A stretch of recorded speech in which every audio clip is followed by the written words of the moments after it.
In Myrtle Beach, you always go at your own pace. Lie out on the sand, lie out by the pool, go boogie boarding, go surfing, walk the boardwalk, walk the marsh walk, golf at one of 90 golf courses, mini golf at one of 50 mini golf courses, fish off a pier, fish from a chartered boat, go shopping, get drinks, eat the freshest seafood. The list is exhaustive, but the experience isn't. You can go all out or do nothing at all. How you relax is up to you. There is so much to do and explore, whether you're traveling with friends, family, or just yourself. With 60 miles of beach, you're going to find your place. If this sounds like what you need, then this is where you belong. Twisted Tea and Myrtle Beach Wholesaler Better Brands Incorporated know our consumers enjoy relaxing days on the water with Twisted Tea's original hard iced tea in hand. It's important to remember drink and boat responsibly. Choose to be or designate a sober skipper before leaving the dock. Do it for your family and your friends, your passengers, and everyone else on board. Twisted Tea salutes all sober skippers who take the pledge. Cheers, and we'll see you on the water. Realtree has always had a connection to the fishing industry and the outdoor lifestyle. In 2016, Realtree expanded on the traditional business of creating the world's most effective camouflage patterns to create a fishing brand and family of patterns designed to connect the woods to the water and strengthen the bond between the two worlds. We couldn't be more excited to be working with the industry's top brands, retailers, and anglers to continue our growth, and we hope that you will join us. Enjoy Realtree fishing patterns inshore, offshore, on the lake, or at the dock. Learn more about the extensive line Realtree fishing patterns, apparel, gear, and more at Realtree.com. Trilogy Outdoors. All right, folks, welcome back to Trilogy Outdoors, a podcast where we talk everything fins, fur, and feathers. Today I am joined by, once again, my esteemed colleague, and it's just the two of us in the Trilogy podcast studio today, Senator Sen Goldfinch, who is, we've done a podcast between the last time you were out in Colorado, but we are going to talk a little bit more about that mule hunt and everything that went into that because... first and foremost, good Lord, dude, you sent me the picture on top of a mountain in snow. I want to hear all about it. Yeah, the mule deer hunt was fantastic. And by the way, I like that Trilogy fleece you got on there. That's fancy. Don't you? We've started producing a whole bunch of Trilogy outdoor gear. Yep. We got hats. We got T-shirts coming. Coming. We've got button-ups. We've got all kinds of – we got bags. We got all kinds of stuff. And going like hotcakes. We look professional. The hats everybody seems to love. Yep. Everybody. Oh, you got yours on this morning. I got mine on. We've got classic camo. We've got all kinds of different like cryptic camos. Yep. Anyway, you can the Cryptek colors are awesome.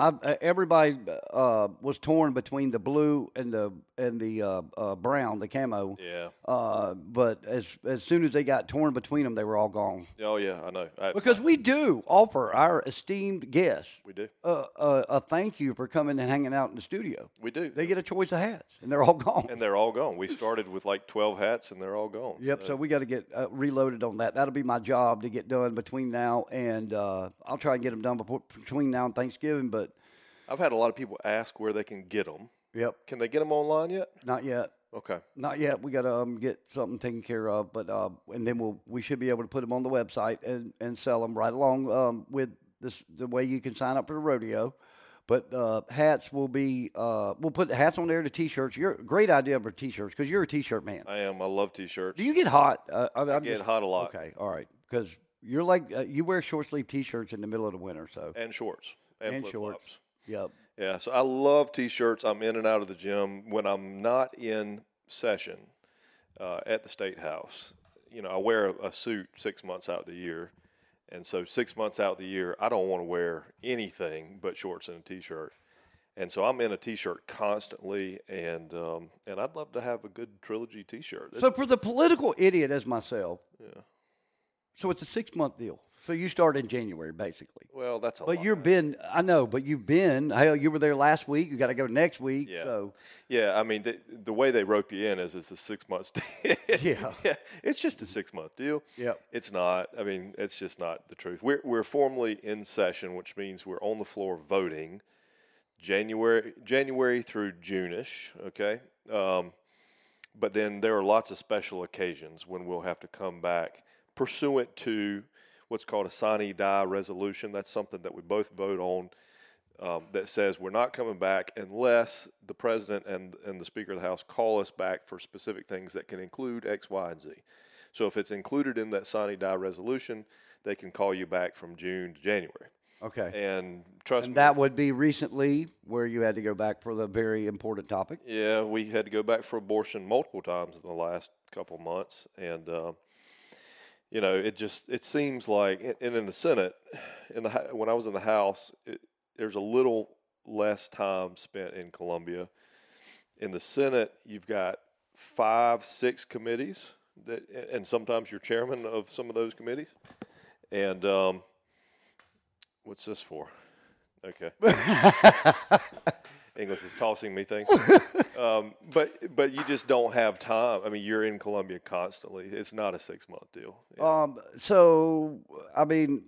You met some of your neighbors walking through the neighborhood talking about the podcast. I did. You know what their request was? I mean, because you told me. Their request, they want to hear more politics on here. Yeah, I've talked to 3 different people. If you don't know my neighborhood, and most of you probably don't know my neighborhood that are listening, it is a fantastic neighborhood for kids. Yep. Especially like Halloween is a really, really good one.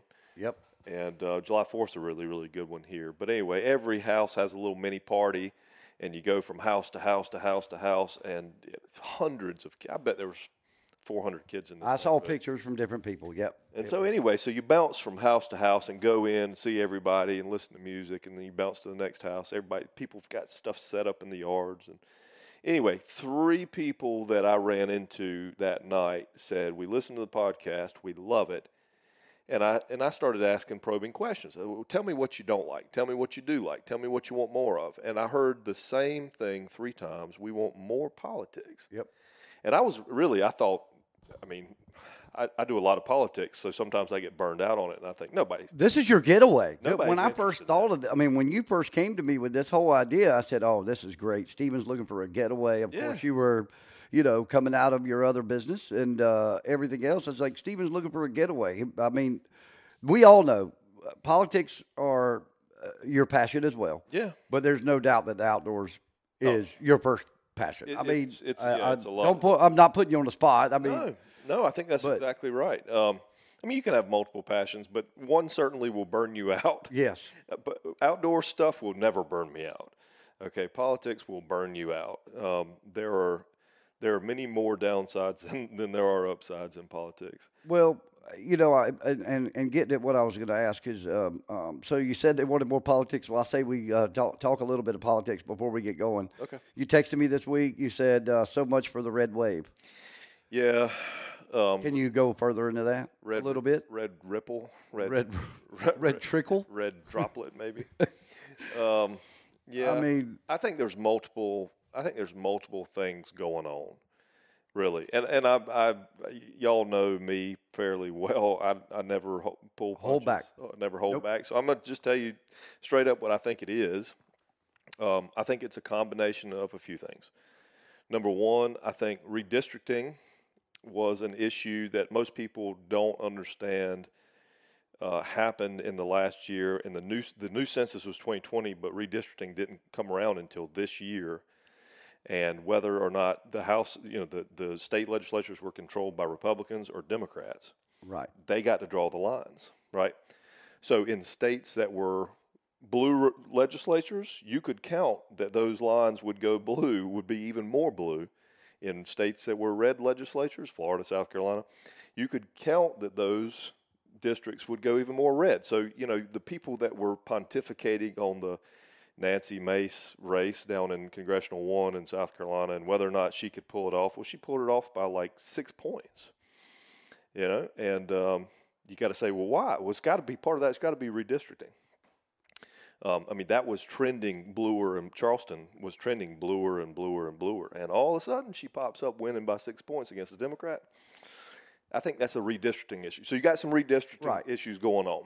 That's point number one. Point number two, and this is what's going to get me in trouble with some people. Yeah, but go ahead. But I'm going to say it. I really think Trump will help you in a primary in a red state. Trump will hurt you in a general election in the nation. I mean, that's just the nature of the beast. If we can't admit it after seeing the elections, then, we're doomed to lose in 2024.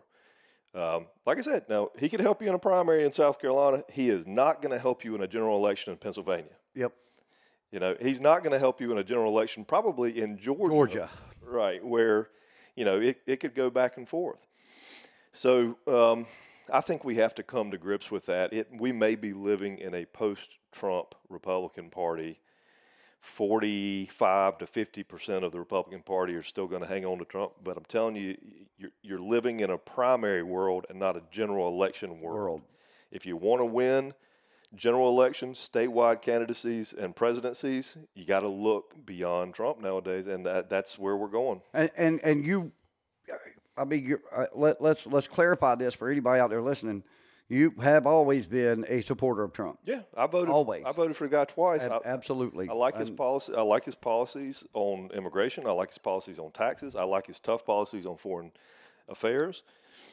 I think the other elephant in the room is the division that he has caused.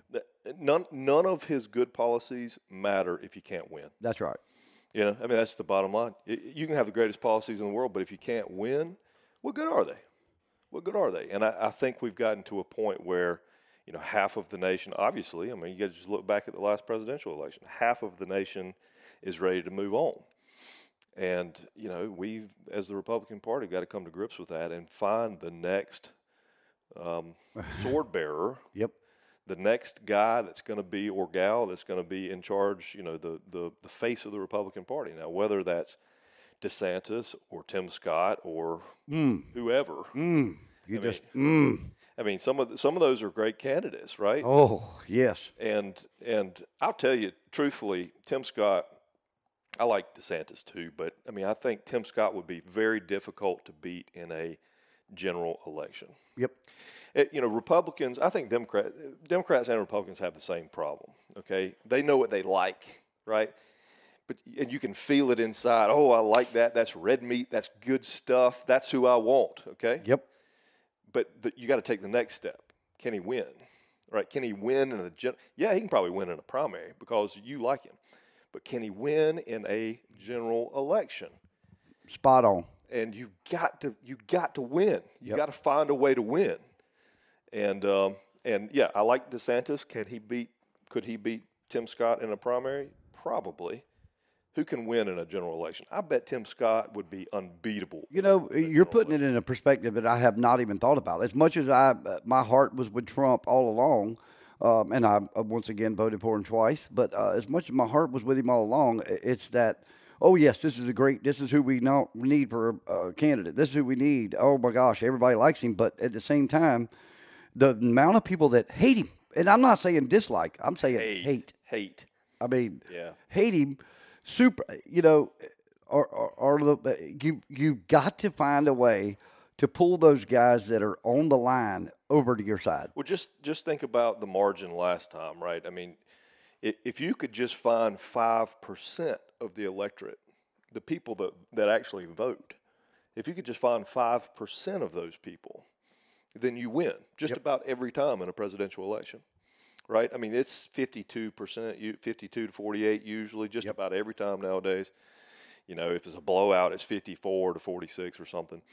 But if you can just find 5%, and those are going to be the people usually that are right in the middle, that sort of, they lean fiscally conservative, maybe socially liberal.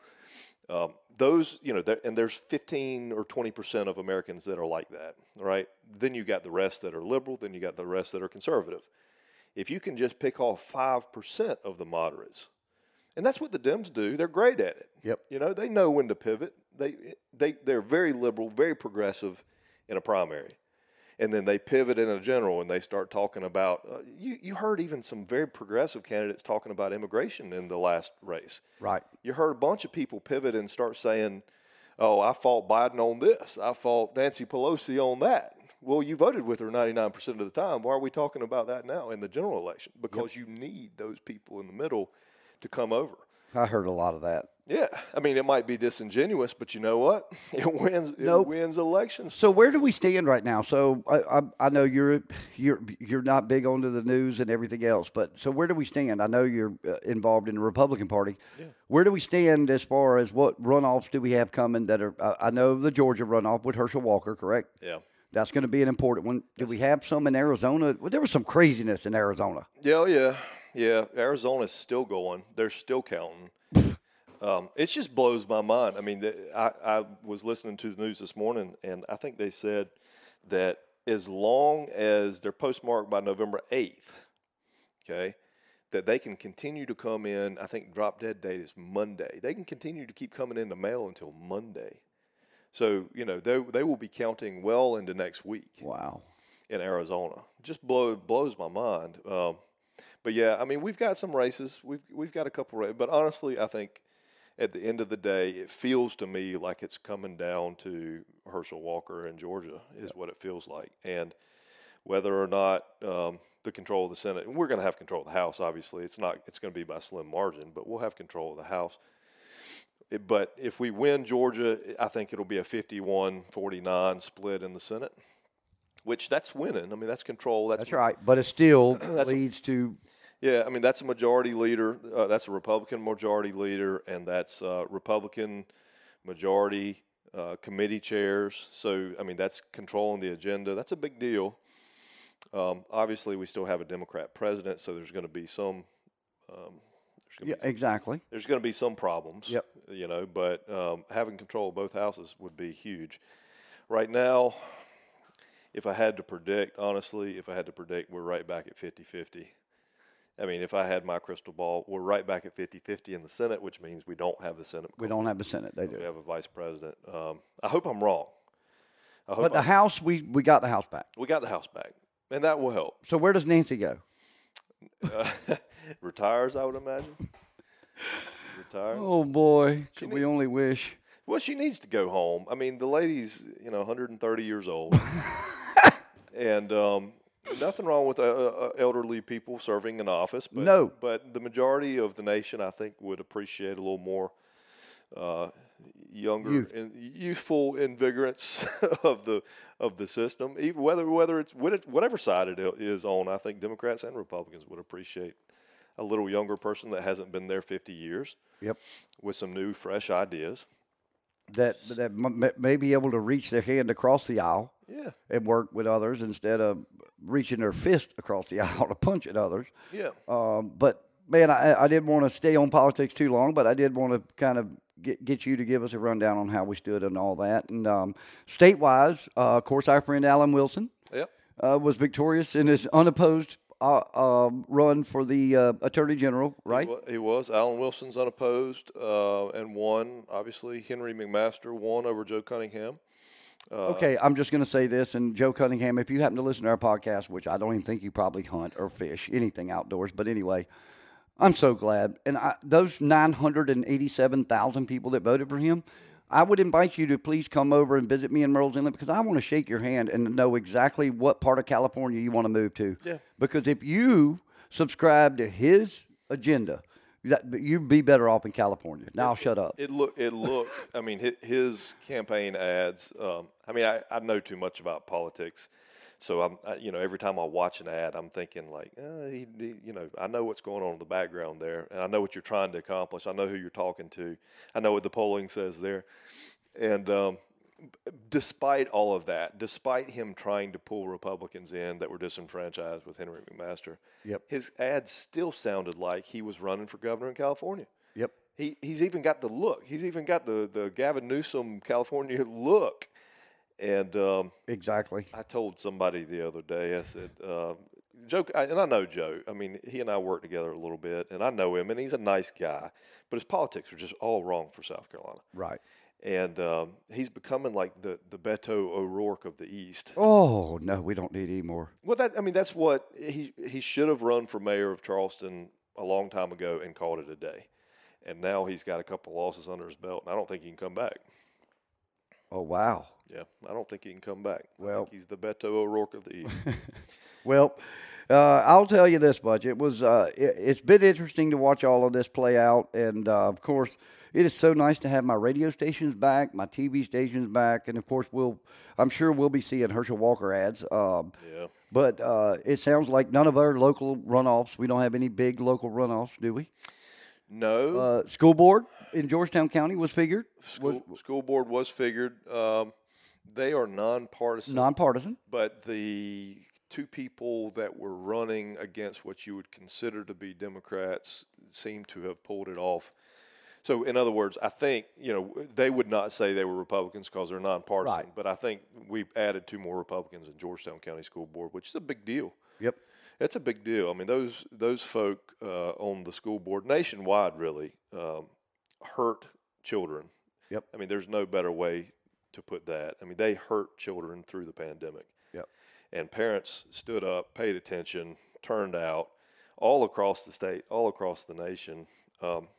This whole thing, I mean, kids were very, very low risk during the pandemic, and they kept them out of education, masked up, practically incarcerated for years, and I mean, it really hurt some kids mentally, and it really put some other kids behind educationally. Yep.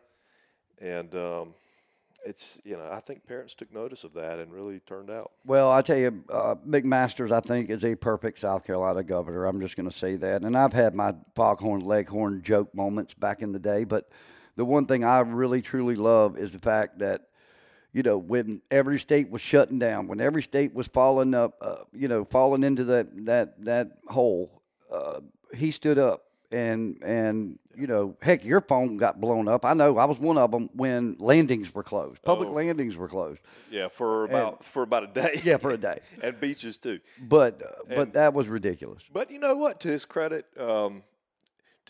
he responded to that. Nobody. It's so hard. I mean, hindsight is. Nobody knew what Nobody knew what was going on. But I mean, things that should have made sense weren't making sense during COVID. And when beaches and landings got closed in South Carolina, boat landings got closed in South Carolina, I made a call immediately. And, and Henry listened. Governor McMaster, he listened.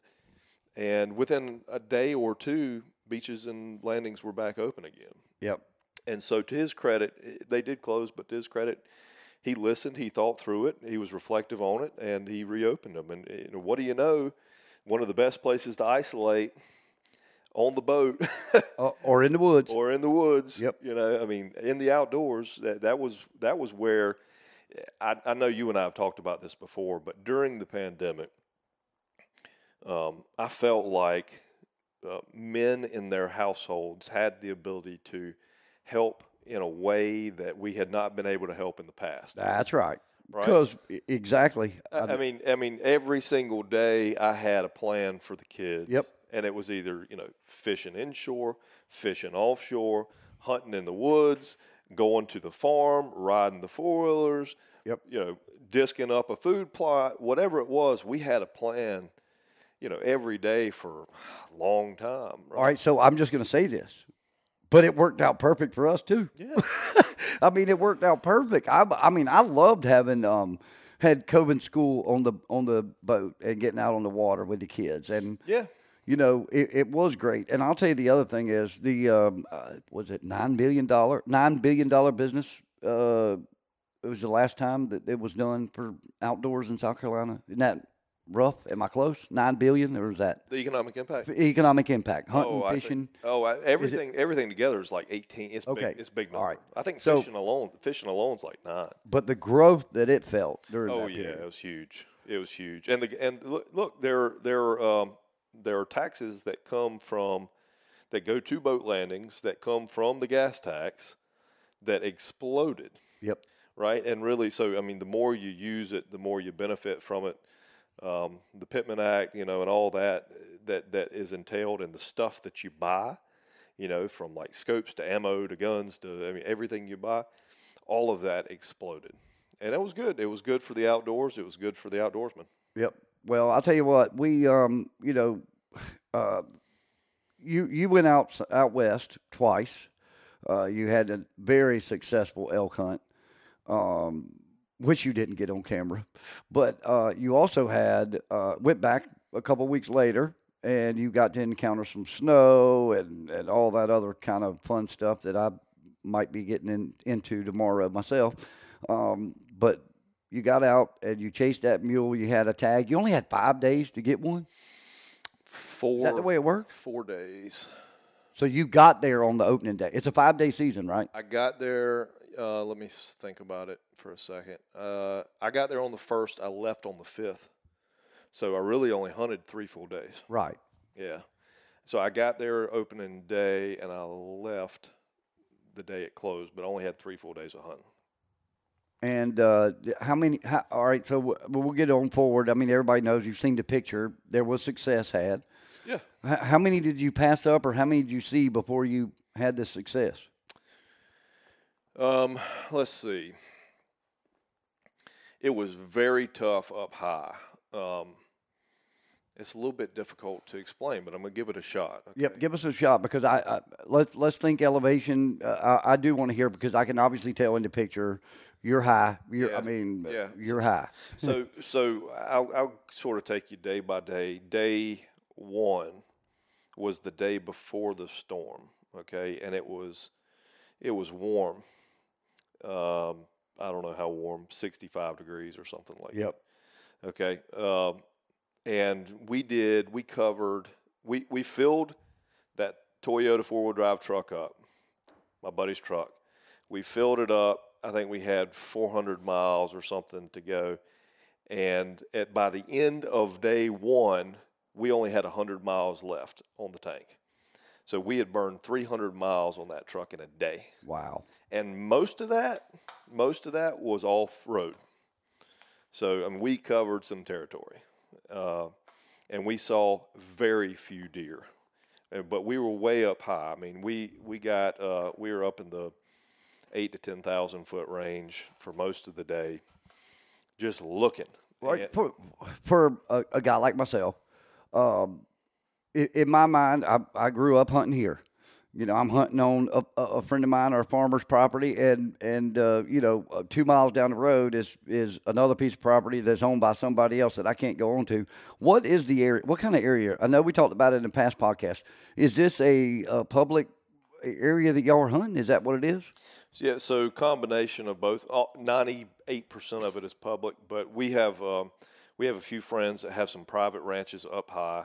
And we cruised those ranches, that back up to millions of acres of public land, BLM land. We cruised those ranches. We cut a couple of tracks. We did a lot of glassing. We covered a buttload of territory. I think we spent 14 hours in the truck that day or something like that. And we saw very few deer. They just were not up high. I don't know what the deal was, but we saw very few deer. No shooters that first day at all. And then the second day came. We were like in the mid-range. I guess that would be the best way to put it, in the mid-range the second day. And started seeing a few more deer. Saw one shooter buck that was crossing between public and private. And, at the time in which we could have shot him, daylight hours, he was on private. And he never crossed onto public until it was too late. The third day, we decided to hunt down low. And, I mean, low for there. Low for there. Yeah, low for there. Not pretty high for here. Yeah. But low for there. We decided to hunt down low, and all of a sudden, we started finding the deer. And we covered a bunch of miles that day, too. But we were hunting public patch to public patch to public patch. Okay, so you're just imagine like flats, like sagebrush flats, just mile after mile after mile with some granite cliffs on the sides and some rising hilltops where they're bedding, and then miles after miles of flats, like winter flats is what it looks like. And we were hunting those, just cruising mile after mile after mile looking. And you'd go from public patch, which would be, 10,000 acre public patch to, and then there's a little piece of private and you'd have to go around it, to another public patch, 10,000 acre piece of public patch. And as you'd be going down this little dirt path or this little dirt road, you'd see, a patch of deer here. and a patch of deer here. And, you know, they're transitioning from their bedding area in the hilltops across a road into the sagebrush flats, headed towards a private hayfield is usually what they're doing. Right. And, you know, we started to begin to see a pattern in them, and then the snow just started pounding. I mean, it was like a blizzard.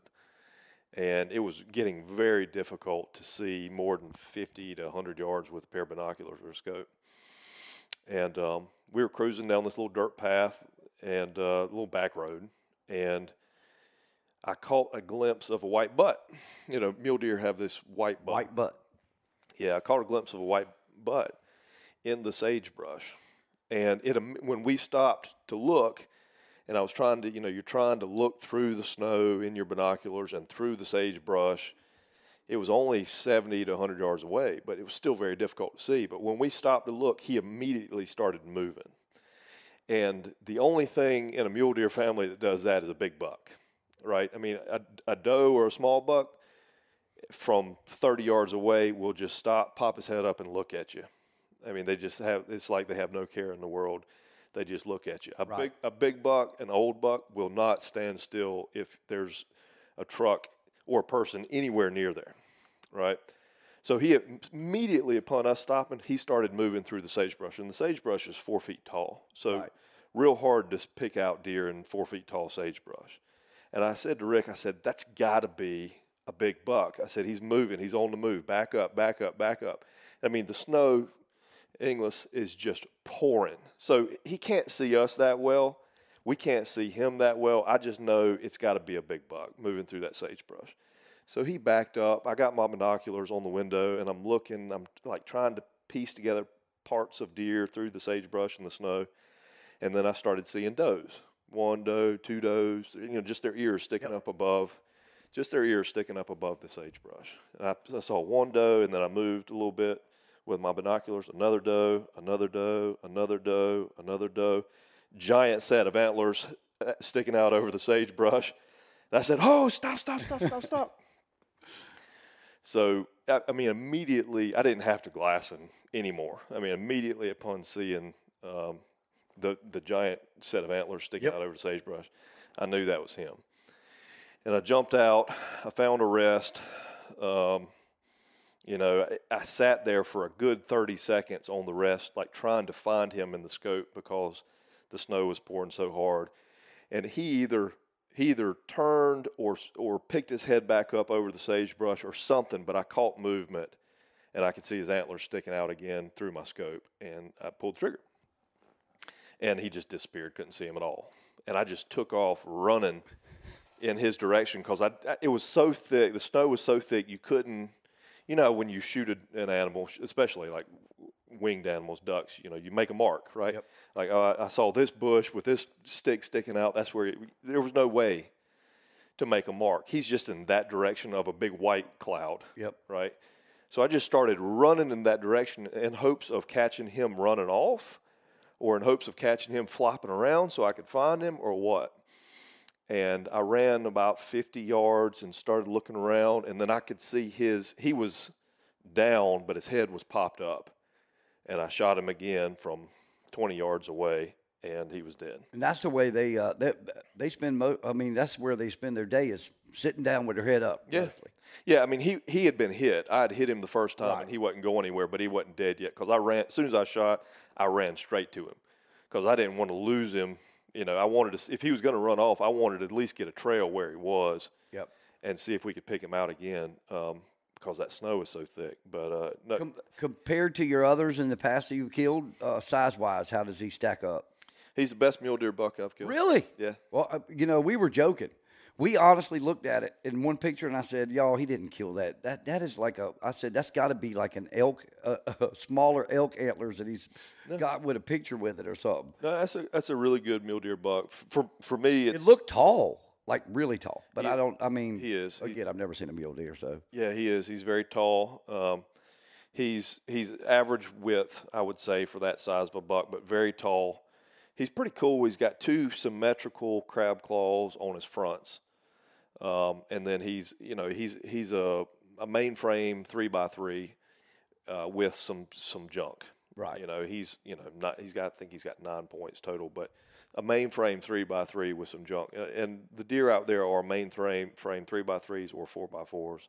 You just about never get anything more than that. Right. In that unit. But he had some junk. You know, he had a brow tine, which is a big deal for mule deer. You don't get big brow tines. He had a decent brow tine, and then he had 2, pretty funky symmetrical crab claws right on the front. Did you go European on him? I did. Yeah. So Yep. they're doing that out there for you, or you? Yeah. Yep. We cut his back straps out. We got of course, we did not get him on video again because I wouldn't go in there. I was just going to stay away from it. the truth is I suck at action shots. Things, I think I was talking to you about this earlier, but I was trying to go through my head all the elk and the deer and the stuff that I've shot over the years. That you thought you could have filmed, and there was like none. There's none. Yep. Right. I mean, there's hardly any, if not none, because it usually happens just like that, right? Like nothing's happening, and then all of a sudden, it's mass chaos, and bam, and nobody has time. I mean, you need a person that's dedicated, like a third person that's just dedicated to run and film all day long. Well, I know you didn't catch Southern Anglers Radio Show this morning, but we did an incredible show, had a great time, had a DNR officer on the boat with us. We went fishing in the inlet this morning, but it was brought up that on the next trip that I have to volunteer to be the camera person and just go and film so that make sure we get it. But that is how you got to do it. I mean, I commend all these outdoor shows from Jim Shockey, who I love watching Shock Therapy. Yeah. If you watch Shock Therapy and learn about all that goes into the hunts and the trips and everything else, you start to realize that, hey, man, it's easy to shoot a video in a deer stand where you put the camera filming you, have a little hand camera, and you film it, put it on the deer, shoot. That's all easy. Yeah. But when it comes to stalking and everything else, you got to get your camera guys got to get into the spot. You talk to each other, which you don't want to do when you're hunting anyway, but to communicate to make sure he's got the shot so that you can take the shot. And then, and not bust the animal, right? That's right. Not get busted. There is, always everybody says that I've got this golden horseshoe. I mean, everybody says it. Oh, yeah. I've heard it from Rick. Yeah, everybody says it. And Rick had a moment of honesty when we were out there, and I think he wanted to know, like, how do you do this? Right? Like, how do you pull it off? He was in the truck with you the whole time. Right, but how do you pull it off? And I said, Rick, it's not luck, and it's really not skill. That's not it at all. What it is I take advantage of opportunities that I don't think other people would take advantage of. I mean, that's just God's honest truth. I do think I see things. I can pick. You see opportunities where people see or obstacles. Obstacles. Yep. But I can see deer and elk better than most people can, and I don't know if that's just years of looking at them or what. But I can catch glimpses of stuff that nobody else sees, and so I see stuff. Okay, to begin with, and then there's a lot of times that I've just pulled the trigger when I don't think other people would pull the trigger.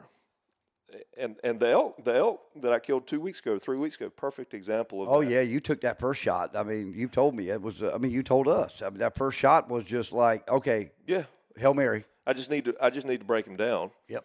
Right? And so I sling lead at stuff when I don't think other people would. They see bushes and trees and uphill and trotting, and I see opportunity, right? I love it. And so, when I usually go big or go home, and so there are going to be times when I go home, and I eat a tag or whatever, but when I go big, I'm going to knock something down. And I think that's just my personality. Like, I don't mind slinging lead at an elk that's running uphill through bushes and trees at 200 yards. I don't mind it. Right, I'm shooting a 375. If I hit him in the toenail, it's going to knock him over. That's right. You're shooting a 375. Yeah. So same thing with the deer this time. I think very few people would have taken that shot, and that's the only way I know how to explain it. I think I have more opportunities because I do things that other people normally would not do in terms of shooting. When you see the animal. I've guided a bunch of people out west elk hunting, and there's probably nothing more frustrating than seeing a shot that you would take but the guy in front of you won't take it. Yep. And I can think of one specifically. I don't want to call his name because I love him, but a big giant bull. I mean, a giant bull at 75 yards, muzzle loader. You know, it was getting close to dark, but I could see him with my eyes, you know, just as perfectly as me seeing you right here. Right. Okay. I mean, it was getting dim, but I could see him. I didn't need to look through my binoculars to make him out. I could see this giant rack. I mean, a bull that anybody in the world would put on the wall. Yep. Okay. And the guy would not pull the trigger. It's too dark. Oh. Too dark. Can't make him out. Too dark. I'm just like, there's an elk standing 75 yards in front of you. Just put the BB on his shoulder and pull the daggum trigger. And you know what? If you miss him, then you miss him. But you know what? That was our last night, and we went home the next day without a bull. Oh. I mean, I almost took the gun from him and shot it for him. But I would have pulled the trigger, you know. I would have pulled the trigger, and I would have either missed him or I would have hit him. And if you hit him with a 50 caliber muzzle loader, he's going. Yeah. At some point in time, you're going to find that bull, right? Yep. I mean, unless you hit him in the knee, even if you hit him in the kneecap, you're going to have another opportunity at him at some point in time, because you're just going to blow that leg right off with that 50 cal. Yep. But I mean, pull the trigger. Don't overthink it. People sit there and they look at an animal and they think about it. They analyze it. I need to shoot the other shoulder, and he's got to be angled just right. He's got to be quartering away. Oh, there's a little teeny bush in the way. Oh, his head needs to, you know, his vertebrae needs to be stretched out. No, it's just, you know, in the next 5 seconds, you might lose this opportunity. Pull the trigger. Pull the trigger. Yeah, I am getting ready to go through those same emotions probably as I go to Kentucky. Sent you a picture from the landowner that I'm hunting with, the snow that's there today, and of a 9 or a 10 pointer that was not very wide but tall. Mm-hmm. I just want to ask you, is that in your mind a shooter? Did you look at that picture again? In your mind, is that a shooter? I'll just say this much. He said 210 to 220 weight wise. So I just want to, you know, now we're talking Kentucky, not here. Yeah, in Kentucky, I wouldn't shoot that deer. Exactly. So I like his little kicker, but so here's where I run into my issues. Yeah. So I'm there for only 3 days. I get to hunt 2 full days and basically 2 half days, so 3 days. So my thing is, and I've done it in the past, I let a 6-pointer walk that was 19 inches. Mm-hmm. Biggest 6-pointer I've ever seen in South Carolina, and was over 200 pounds.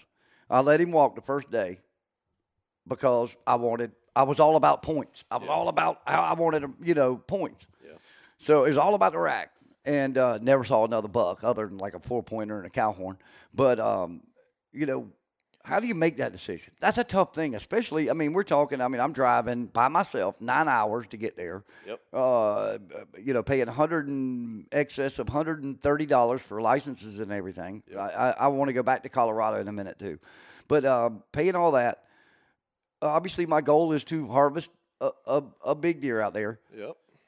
But if I go that first day and see it's hard to. That's a tough decision. That can make your trip or break your trip. Well, first question you got to ask is, do you need the meat? Yeah, you're right. Okay, you're right. There are multiple considerations to a hunt, right? And the first one is, do you need meat? Is this a meat hunt or is this an antler hunt? Right. That you get some meat from. And if this is a meat hunt, then it really shouldn't matter. Honestly, at the end of the day, you see something that has meat on its back, and you shoot the thing as long as it's legal, obviously, and ethical. Right. Shoot it. If you got plenty of meat in the freezer, then I'd say wait. You know when you see it. Yep. Right. Every elk I've ever shot, every deer I've ever shot, I knew immediately whether or not I was going to shoot it. I don't know what that is, but it's like, all of a sudden you get this shot of adrenaline, your heart starts pumping, you start focusing on the shoulder, and stuff just starts happening. Safety starts coming off. If I don't immediately get that, I'm not shooting. You don't shoot. I'm not shooting him, right. But once that process is in is rolling, Yep. there ain't any stopping it, right? Like I'm finding a way to win. Yep. Like I'm moving towards packing that animal off the mountain or getting him out of the swamp or whatever. I'm getting there. Right. Right. Whether or not I got to move heaven and earth to do it, I'm getting there. And I think you just know, right? If you don't know, then you're just probably not the right animal. That's right. Your first response was right? I mean, like the reason you sent it to me and the reason you asked me is because you weren't sure. Yep. That means it's not right. Right. Okay. That's what I'm saying because, here, I mean, most of the hunting clubs here, what are the rules? 4 on one side, outside the ears. Yeah. If you look at that, as tall as it is, it's not outside the ears. No. If you look at that deer, it's not outside the ears. Yeah. And I'm not a good, for me to judge, I really got to look down here. I cannot judge on neck, especially right now. They're all blown up anyway, but the face looks young to me. So it doesn't look like an old deer. It does. So I would have probably passed on it. I would have. Like even if that came out on me, I would have probably passed on it. I'm trying to find this is a picture of this buck I've been watching from last night. He just broke off that antler. Obviously, our viewers Yep. can't see it. But, Nope. I mean, that's an old deer. I mean, you can see his swayed back, Yep. right? He's got that elongated face with the nose. That's not a great picture for you to see his nose, but His nose. got big Roman, broken nose. He's a 6-point. Well, he was a 6-point. He broke his port. Right. He broke his left antler off. Port. He broke his port. Yeah, he broke his port. He broke his port antler off last night. I've been watching him. Oh, really? Yeah, I've been watching him every night. And last night, this is November 12th. 12th. November 11th, he broke his port antler off, his left antler off. Yep. It seems a little late to be fighting, doesn't it? Yep. But anyway, For us. For us. Man, I went crazy, and this is going to be a little promotion for Hunt Stand, but I don't know if you use any apps. You probably don't. I know you. But so I downloaded Hunt Stand a couple weeks ago. Yesterday I realized all that it'll give me for Kentucky where I'm going and everything else. And in the National Rut forecaster and everything else, and I went back to Utica where I'm hunting right outside of, put it in, and then even zoomed to the property where I'm hunting. And pre-rut was last week and a couple days in the week before. Tomorrow starts their official rut, and it runs through the 26th. The peak is going to be the 20th. And then it said, obviously, we've got some really good moons coming out of that full moon. We got some good moon days the next couple of days. So, I mean, everything is lining up for it to be a great hunt. But we have 4 people hunting. We have my good friend Kevin McPherson from Conway, his brother Jared, and another friend of ours going, the 4 of us. And we have 6 stands there. The area that we're hunting is a transition area between a reclaimed strip mine area that's thousands of acres, wide open area. And then you come to the property that we're on is wooded hills, and they transition from there down to the other side of the property is agriculture. So we're just a transition. We get them coming and going. The hardest part of this property is that where most of the stands are, we sit and we may watch 20 deer at a time, just sitting looking out over that reclaimed area, but we can't pull the trigger. All right. When they jump the fence to go to the agriculture part is when we can pull the trigger. Right. So it's tough. Yeah. It's tough. I mean, I never had a deer that was questionable. I've only been once. I missed the last 3 years.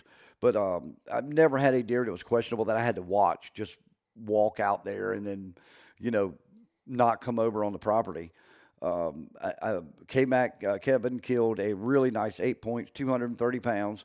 He killed it. It hopped the fence, and I don't think he gave it time to get all 4 feet on the ground. He shot it. That's the way you do it. Yeah, exactly. That's the way you do it. If you're serious about killing a deer or a buck, an elk, a mule deer, whatever, you shoot him the first opportunity you get because you might not have another one. And I told you I wanted to talk about ballistics in the show and get your dad and lined up to sit in here, but I'll just tell you I made a decision myself. I went this week and dropped down to 130 grain in I shoot 270, dropped down to 130 grain, and I'm shooting a ballistic tip, which I have had a lot of mixed emotions about, but I'm shooting a ballistic tip, and I've got the gun right now. 150 yards, I can put it on the target. I'm in the bulls right now at 150. When I stopped, because you and I were texting, right? I sent you the picture. I tried to set it up like on the bullseye, and you got me to move it up like an inch high or half inch high, whatever. So I moved it up high, but it's dead on at 150 yards.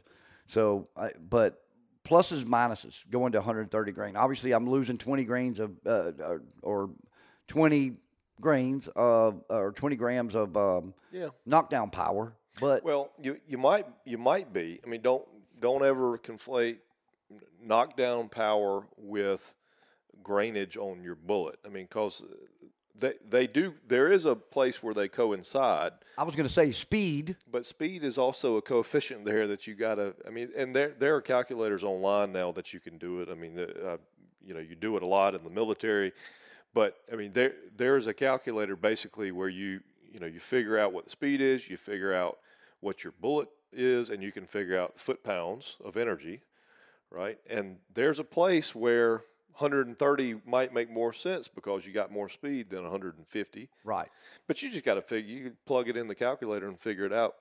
The other thing is, I mean, how flat do you want it to fly? I mean, how far are you shooting? That's the other thing. That 130 is going to be a lot flatter. Right. I mean, if you're poking stuff way out at a distance, then there's a potential for a long shot. Is why I did it. That's why once I thought that there was a chance that I was going to get to make this trip, that was why I switched this week and went to that 130 grain. That and the fact that I had a guy who traded me some of my venison burger and sausage for a box of the ammo that I'm using.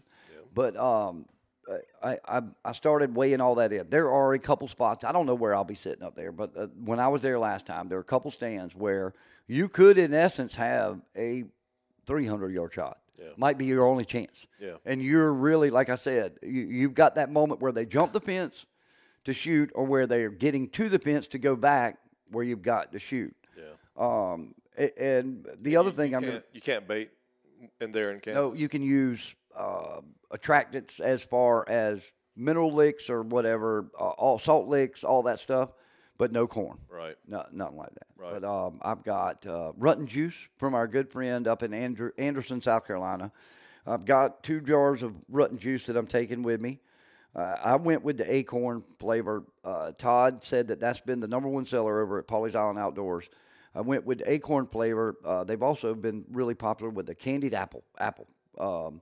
But then I've got, I did get a couple cans of the, doggone it, the Rutten, the dough estrus, but I got the web, the scent web, the one that basically will stay out pretty good for a couple days, so you don't have to use as much. But how much do you believe in that kind of stuff?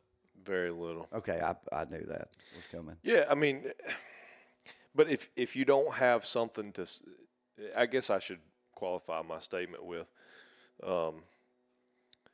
if you don't have anything to stop the deer, anything is worth putting out to stop the deer before it jumps the fence, right? Yeah. I mean, in your situation, I don't know exactly. I mean, I'm just imagining like you're looking down this long shooting line, Yep, whatever you want to call it, but basically a clearing that runs along a long fence that connects private to you, and it's the width of a road. Yeah, okay, right. And so that's the way I envision it, right? And a shooting lane that's the width of a road beside a fence that connects you to private and or separates you from private. And if you need to make a 200-yard shot in a matter of 2 seconds, 3 seconds, you need something to slow them down. So any of that, I think, has the potential to slow them down, maybe even stop them, maybe keep them there for a few minutes. But if I've got a corn pile that's the size of this room, I'm not putting out. Nope, you don't. Any of the rest of that stuff, right? I don't know why. I don't know why you would. I don't. I mean. So for here, it doesn't make sense to me. I mean, I know there's somebody's going to criticize me for saying that, and that's fine. But for me, it doesn't make sense. I've never found a whole lot of success with that. And years ago, before the advent of cell phone trail cameras and all that, I used to play with, especially when I was a teenager and in college, I played with mock scrapes a lot, trying to figure that out. I never had a lot of success. doing mock scrapes and like really trying to fool them. Yep. Never had a lot of success with that. A deer's going to go where a deer wants to go, and usually that's to food or that's to sex, right? So for anybody that's listening, what he's talking about, a scrape is where a mature buck typically, or a buck, will try to mark his area. We'll find a limb. It is so much fun to go look for them, but we'll find a limb that hangs out typically over a road or an edge of an area or a pathway, and he will take his antlers and break in, and what he's doing at that time is not really, he's trying to rub his scent on the limb is what I'm getting at, and then he'll also scrape the ground and leave his scent there to mark his territory. Basically say, hey, stay out of here. I'll just say this much. I am taking my antlers. I am taking 2 sheds that I've got to do some rattling. I'm going to sit all day, as long as I can handle it. It's 22 degrees, high of 43 one day. So that's cold for me. Yeah. But I'm going to take some antlers, do some rattling.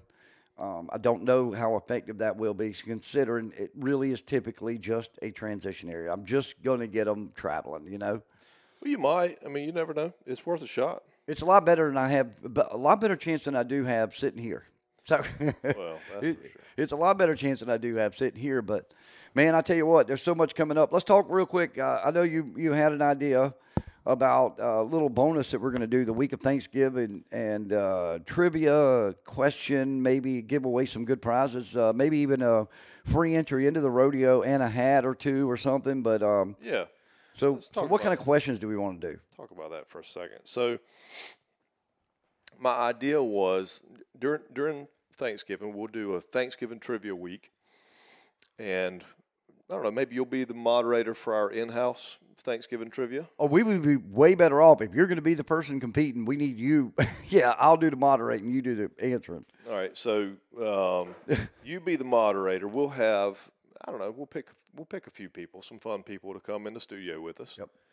And we'll do a outdoor trivia bonanza with, I don't know, 2 or 3 questions on saltwater fishing. Yep. Maybe 2 or 3 questions on freshwater fishing, 2 or 3 questions on big game hunting, and maybe like some bonus questions from the podcast. There you go. From the previous podcast of yesteryear. And, and whoever wins, I don't know, we'll figure out what we're going to do. But we're going to do giveaway also, where we're going to pose 10 questions on air here, and we'll put them on social media for our listeners. Yep. And, you're going to have to PM us or something. I'll have to get the social media expert here. But you can't put them. I don't think we should get them to put them live. Do you? No. Yeah. No. So we'll get them to email us. They could even email, but message them to us. Email them us or PM us, and if you get all 10 of them correct, these are not going to be easily Googleable. Can you say it? I tried to say that earlier this week. Googleable. Googleable. These can't be easily Googleable questions. No. You're going to have to PM us, and if you win, the person that gets all 10 to us back, we're going to give away hat, T-shirt, something. Yep, absolutely. We're going to give you something cool. I love it. Great idea. And also, we're going to have a really cool guest that week. We're going to get to hang out with Russell Fry. Yeah. So Russell, back to politics. Yeah, right. Russell is our new congressman and great friend. He's been in politics for 6 or 8 years now. He was in the House with me for a couple of years before I went to the Senate, and he's been in the House for 4 years on top of that, and now he's in Congress. He beat Tom Rice, was endorsed by Donald Trump here in South Carolina, and we're going to have him on the show to talk a little politics. So, yeah, it should be a good show. That's fun. He's a local boy here. He is. From Surfside originally, I think. Yep. I can recite his ads if you want me to, but, yeah, grew up here, and I'm looking forward to that. Didn't get to meet Russell. Got to see him, wave at him, but he came out to our kids' fishing rodeo and walked around and shook hands and kissed right. babies. That's right. But, we look forward to that. And, man, so much coming up. But I tell you, first and foremost, get outdoors, go fishing, hunting. I know the podcast is going to be up by then. And I do want to mention next weekend is if you're in the South Carolina area, you want to come down and enjoy a great inshore fishing tournament. It's the Inshore Slam Tournament put on by Marshall's Marine. and Myrtle's Inlet Fishing Charters and Trilogy Outdoors this year. We'll be down on the Marsh Walk at Myrtle's Inlet Fishing Charters.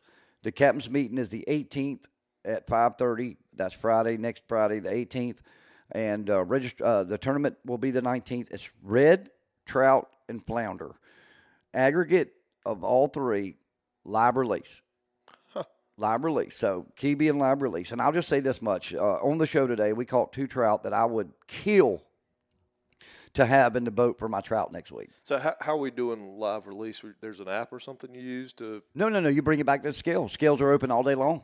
Throw it in your live well, run back, weigh it, and we release it right at the dock. So you got to have a good live well. You got to have a good live well. There's the first. And actually, first problem. Typically, we've already got the water. Dude, the water temperature was 68 this morning.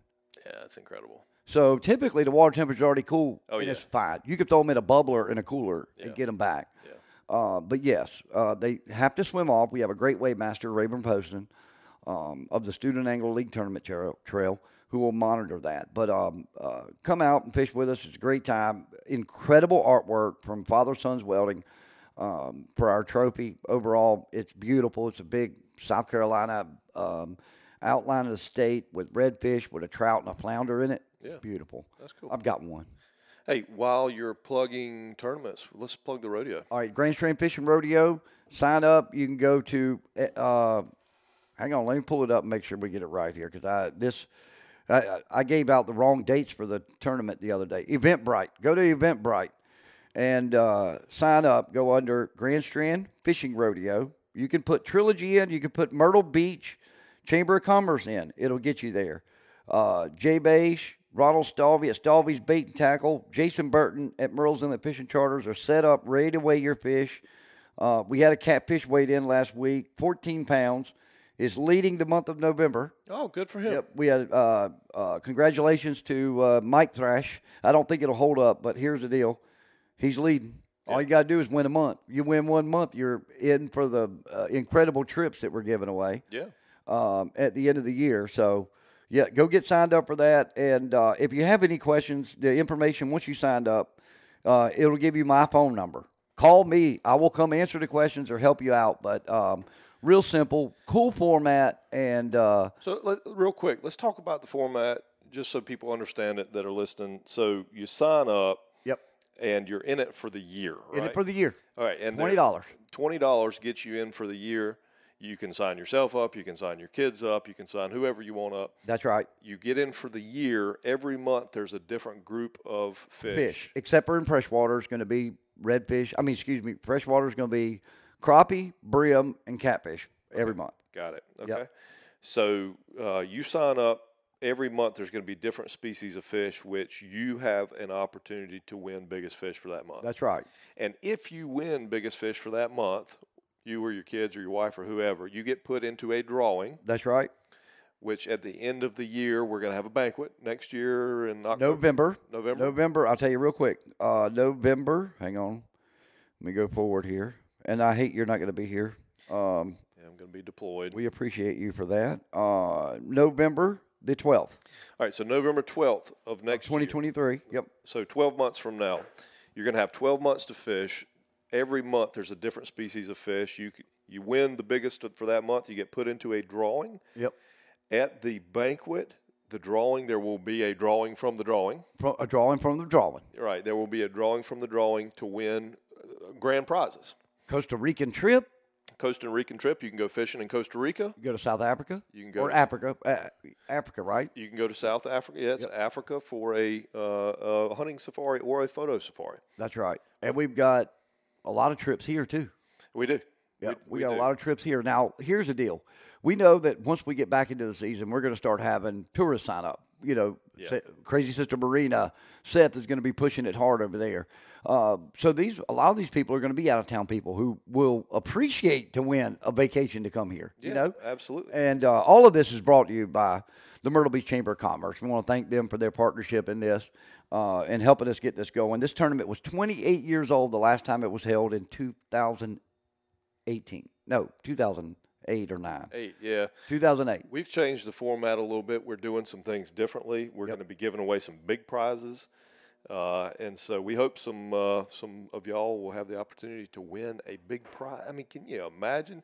You get to go to Costa Rica fishing or South Africa hunting or photo safari for catching the biggest fish. So it was brought up today on the boat. Since we're all involved in Trilogy Outdoors and we are throwing it, is it legal for Kenny or for Tony to sign up for it? I have no problem with anybody signing up for it. I think the way we're doing it, as long as, I mean, it's going to be drawn. Right. So I have no problem with anybody signing up for it as long as the fish is caught legally and ethically. I don't have any problem with that. There's no way to, I mean, there are ways to cheat, but right. I think the likelihood of anybody cheating in this tournament is low because you get put into a drawing, which is going to have a drawing. That's right. Right. So, I mean, we'll obviously, if there's a bunch of lead weight in the belly of a fish, you're going to be disqualified. Yep. Right. But, I mean, there are very little opportunities to cheat. Well, saltwater species for this month are easy. It's trout, it's flounder, it's black sea bass, and it's grouper. Trout, flounder, black sea bass, and grouper. That's your 4 saltwater species. Well, the grouper are inshore. So you got inshore, nearshore, offshore, and like you just said, the grouper are right now inside of 20 miles. If you could find a day to fish, I mean, it's been blowing a gale. If you can. Yeah, if you could find a day to fish, you could go out in your bay boat and catch a really nice grouper. But you got to find a day to fish. The ocean's been awful for the last 6 weeks. Well, I'll tell you what, upon completion of this podcast, I have to go get my glasses replaced. I cannot drive it without getting my glasses fixed. So I got to go get my glasses fixed. But it's been a good one, Senator. I enjoyed it. It's been a good one. I love sitting down and chatting and sometimes just sitting here and talking. And we'll try to bring more politics. We can do that. We can throw it in there. Well, how about let's ask our viewers, listeners, if they want something to hear something specifically or don't want to hear anything of anything else, tell us. I saw where Fletcher Bazemore messaged us and asked for the speckled trout show. It's coming as well. Already got confirmation on 2 of the best kayak fishermen on the East Coast. They have trophies and everything to prove it.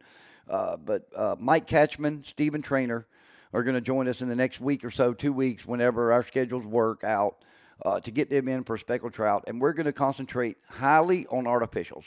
Good. We can all go shrimp fishing and catch them. We all know that. Sure. So we're going to talk artificials and really with them. In particular, I really can't wait to talk more about the bonuses of being in a kayak and where they can get to and how, I mean, they do incredible. Those guys do great. So we're going to do that. But we'd love to hear any other topics you'd like to hear, and the best way to do it is either go to Trilogy Outdoors on Facebook, or if you'd like to email us, go to TrilogyOutdoorsMedia.com. Click on contact, send me an email. We'll look at that, and we'll get on it. I promise you. We don't, hey, not that we're ever going to run out of topics. I mean, we can talk about mosquitoes. We don't care. We're never going to run out of topics, but we would love to cover topics from you guys, and anything else, Senator, to add? Anything else to add? I'm all good. All right. Well, I'll tell you what, man. I'm going to go get ready to haul butt and head to Kentucky and hopefully go find a deer to talk about on the next episode. But until that next episode, remember, folks, follow us at TrilogyOutdoorsMedia.com. Check out the Trilogy Outdoors magazine, available on the racks this month.